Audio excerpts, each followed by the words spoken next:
साथ मानसी सैनी, आप देख रहे हैं हमें आजाद न्यूज चैनल। समय हो चुका है बुलेटिन का, आइए नजर डालते हैं दिन भर की छोटी बड़ी खबरों पर। खबर आ रही है अल्मोड़ा से, जहां वर्षों से मोटर मार्ग के लिए बाट जोड़ रहा भूसिया छाना विकासखंड का बेलवाल गांव के लिए आखिर सड़क निर्माण का कार्य हुआ शुरू। आपको बता दें, जमराड़ी बैंड से बेलवाल गांव के स्वीकर 3 किलोमीटर लंबी इस सड़क के निर्माण का शुभारंभ अल्मोड़ा विधायक व विधानसभा उपाध्यक्ष रघुनाथ सिंह चौहान ने किया।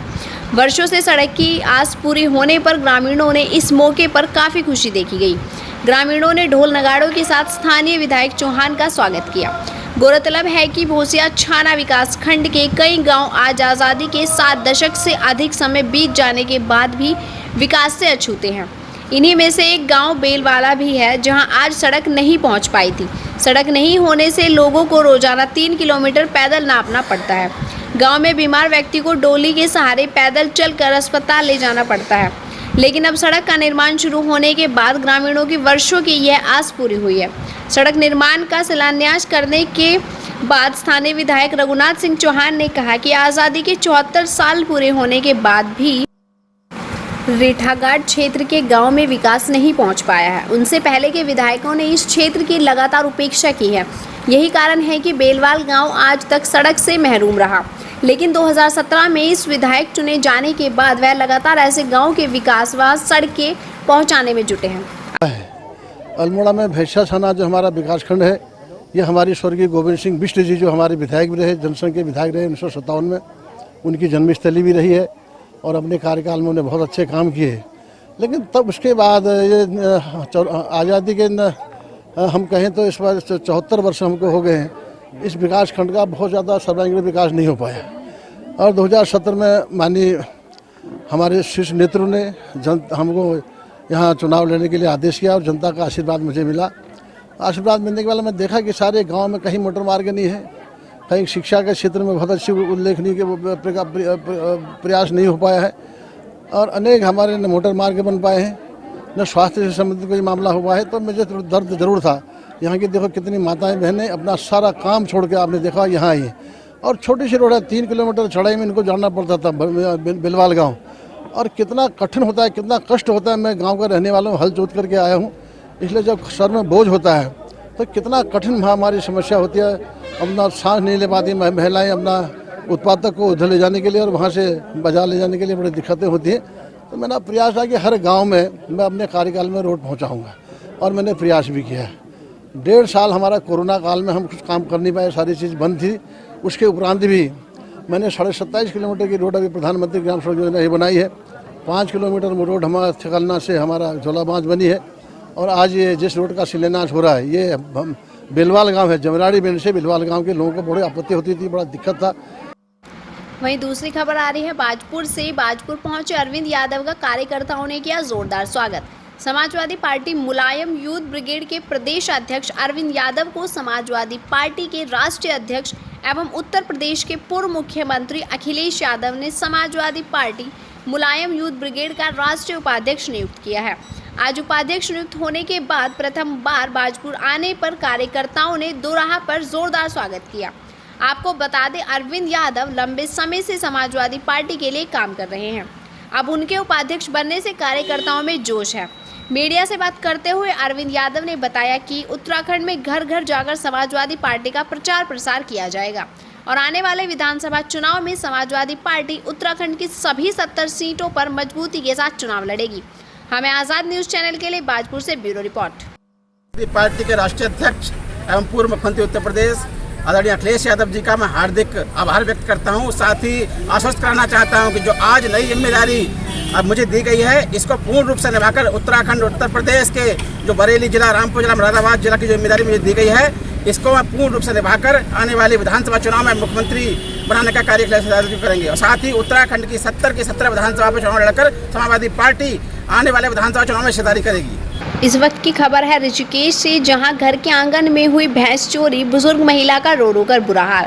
जी हां, आपको बता दें, ऋषिकेश के बैराज कॉलोनी में क्षेत्र में सुबह सुबह कुछ अज्ञातों ने भैंस चोरी की घटना को अंजाम दिया। वहीं पीड़ित परिवार का कहना है कि सुबह 4 बजे एक पिकअप लोडर वाहन में हथियार लेंस कुछ लोग पहुंचे। आरोपियों ने 2 भैंस और 1 कटरी चोरी कर लिया।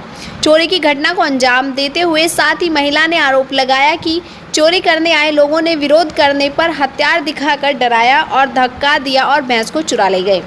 पीड़ित बुजुर्ग महिला का कहना है कि भैंस पालकर अपने घर का भरण पोषण करती है।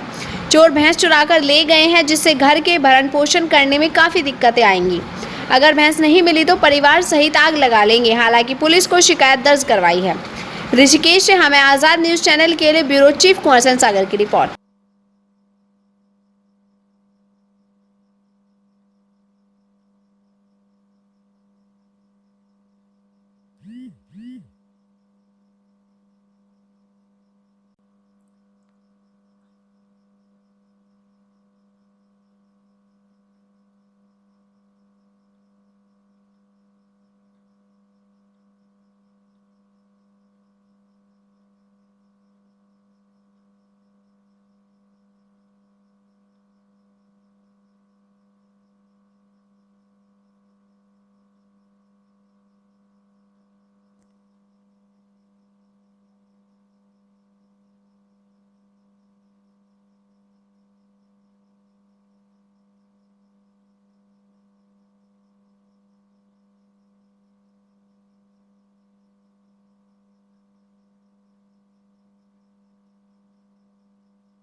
है 4 बजे। हाँ।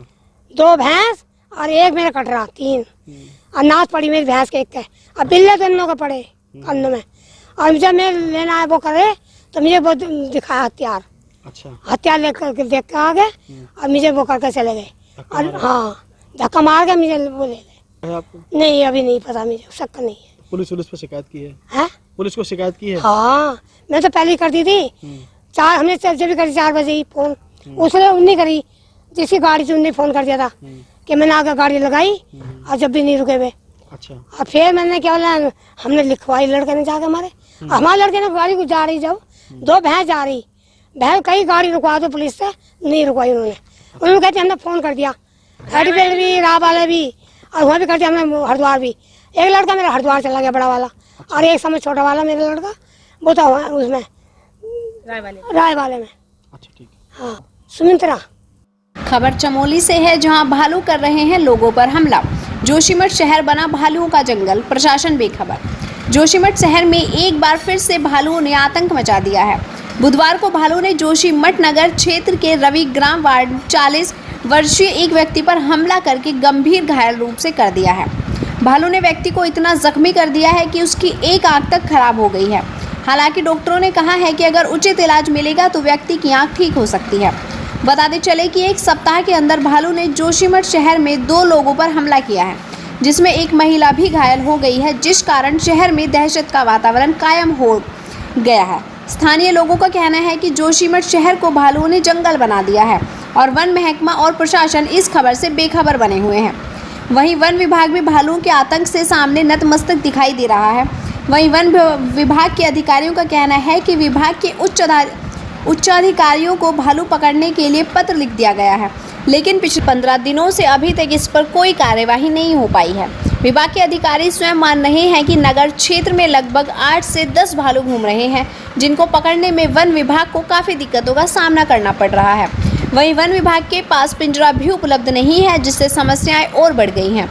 लोगों ने वन विभाग पर यह भी आरोप लगाया है कि भालुओं के हमले में घायल लोगों को उपचार के लिए जो धनराशि दी जाती है वह ही बहुत कम होती है, जिस कारण गरीब लोग अपना उपचार कराने के लिए जद्दोजहद करते हैं।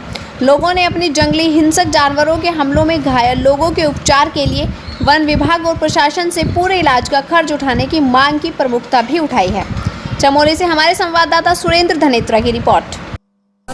हमारे आदेश आ चुके हैं और आज ही हम लोग पिंजरा लगा देंगे। ये दूसरा अटैक था, हम लोगों को भी काफ़ी परेशानी हो रही है, रोज़ रोज़ अटैक हो रहे हैं, तो हमारी कोशिश रहेगी हम आज ही एक पिंजरा लगा दें और उच्च स्तर में और बात की जाएगी कि जैसे भी जो भी प्रयास होगा हम लोग अपनी तरफ से करने की कोशिश करेंगे। मैं जो घायल व्यक्ति है अभी उसके इलाज के लिए वन विभाग मुआवजा वगैरह तो देगा? हमारी तरफ से अभी प्राथमिक उपचार के लिए 10,000 रुपये का मुआवजा दे दिया गया है।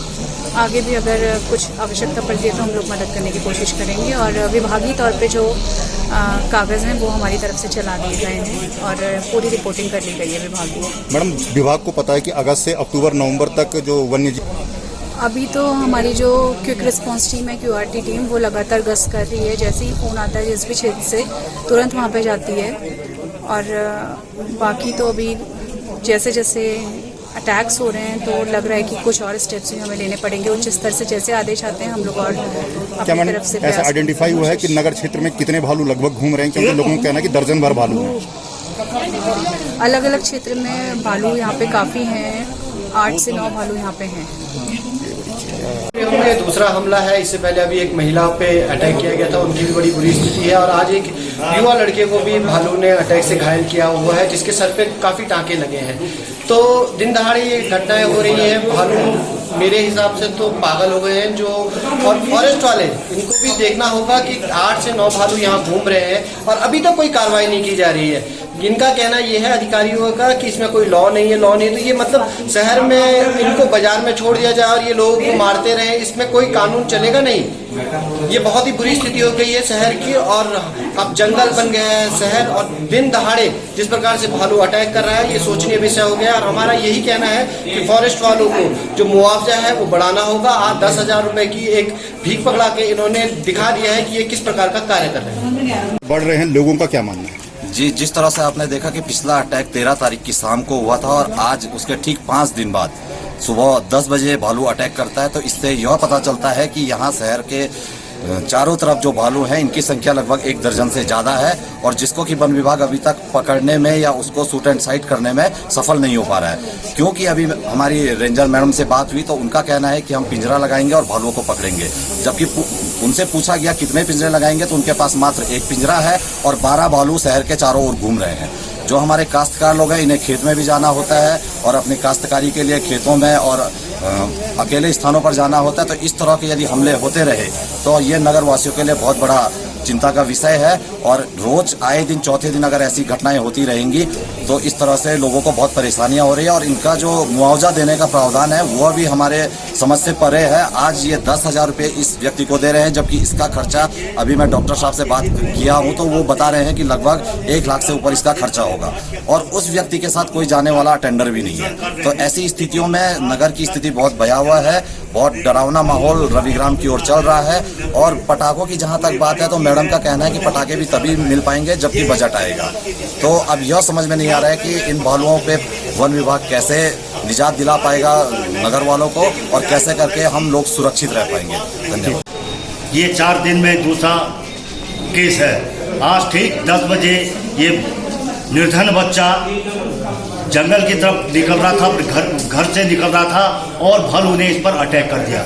मैं इसमें दोष जंगलात विभाग को भी नहीं देख सकता हूं क्योंकि हमारा प्रशासन ही सोया हुआ है। अगर प्रशासन चाहे तो इसको शूट एंड साइट का ऑर्डर दे सकता है, लेकिन नहीं। हमारे मुख्यमंत्री जी फिर दोबारा सांसद बन गए, उनको अपनी क्षेत्रीय कोई चिंता नहीं है। विधायक जी को तो बिल्कुल हम लोग उनको बद्रीनाथ की उपाधि दे चुके हैं क्योंकि वो सिर्फ वोट के लिए अपने क्षेत्र में आते हैं। वैसे कैद अनुसार जबकि 2 केस हो गया था, विधायक जी को संपत्ति देने हॉस्पिटल में आना चाहिए था, लेकिन नहीं। और रेंज ऑफिस से 10,000 में ये निर्धन, जबकि इसके सर में आंख डैमेज हो चुकी है और सिर्फ 10,000 रुपया, इससे क्या होगा? इनके पास खाने के पैसे भी नहीं है। तो मैं शासन प्रशासन से उम्मीद करता हूं कि आइंदा ऐसा कार्रवाई न हो और जंगलात विभाग ऐसा ठोस कदम उठाए कि हमारे निर्धन आदमियों को इस प्रकार की प्रताड़ना न झेलनी पड़े। धन्यवाद। वहीं दूसरी खबर आ रही है रुद्रप्रयाग से। रुद्रप्रयाग में भू धसाव की चपेट में तैला कुरछेला चोपड़ा मोटर मार्ग, जान जोखिम में डालकर सफर करने को मजबूर लोग। जनपद रुद्रप्रयाग की सिलगढ़ पट्टी के कुरछोला गांव के निकट भू धसाव से तैला कुरछोला चोपड़ा मोटर मार्ग क्षतिग्रस्त हो गया है। भूस्खलन से काश्तकारों की खेती जमीन को भी नुकसान पहुंच रहा है। वहीं आवासीय बस्ती को भी खतरा बना हुआ है। तैला कुरछोला चोपड़ा मोटर मार्ग पर सफर करना खतरे से खाली नहीं है। इस मार्ग पर कुरछोला गांव के निकट भू धसाव हो रहा है। धीरे धीरे जमीन धस रही है। मार्ग पर हल्के वाहन जोखिम में चल रहे हैं। भारी वाहनों के लिए मार्ग अवरुद्ध है, जबकि इस मार्ग से चोपड़ा, पुलन, सिरवाड़ी सहित कई गांव जुड़े हुए हैं। वहीं उत्तराखंड क्रांति दल के युवा नेता मोहित डिमरी ने भूस्खलन प्रभावित क्षेत्र का मौका मुआयना लिया। उन्होंने कहा कि जल्द यहां पर सुरक्षात्मक उपाय नहीं किए गए तो सड़क पूरी तरह से धंस सकती है। इससे पहले कि कोई बड़ी घटना हो, लोक निर्माण विभाग को इसके ट्रीटमेंट का काम शुरू कर देना चाहिए। उन्होंने जिलाधिकारी और लोक निर्माण विभाग के अधिकारियों को भी सड़क की हालिया स्थिति से अवगत कराया। ग्राम प्रधान मनीष पवार एवं सामाजिक कार्यकर्ता दीपक रावत का कहना है कि इस संबंध में विभाग को अवगत कराने के बावजूद सड़क की सुरक्षा की दिशा में काम शुरू नहीं हो पाया है। उन्होंने कहा कि गांव में भारी वाहनों की आवाजाही न होने से ग्रामीण क्षेत्र में कई तरह की परेशानी हो रही है। हमें आज़ाद न्यूज़ चैनल के लिए रुद्रप्रयाग से ब्यूरो चीफ कुंवर सेन सागर की रिपोर्ट। ये हमारा तैला कुरछोला चोपड़ा मोटर मार्ग है सर। तो इस पे दयनीय स्थिति बनी हुई है। गांव वालों ने वहाँ से हमारा जो मलगुना नामक तोक है, वहाँ से पूरा पानी यहाँ से आ रहा है। यहाँ पर मेरा मकान है, मैंने पानी बंद कर दिया, वहाँ से पानी बंद कर दिया। तो सर इसमें पानी की निकासी नहीं है।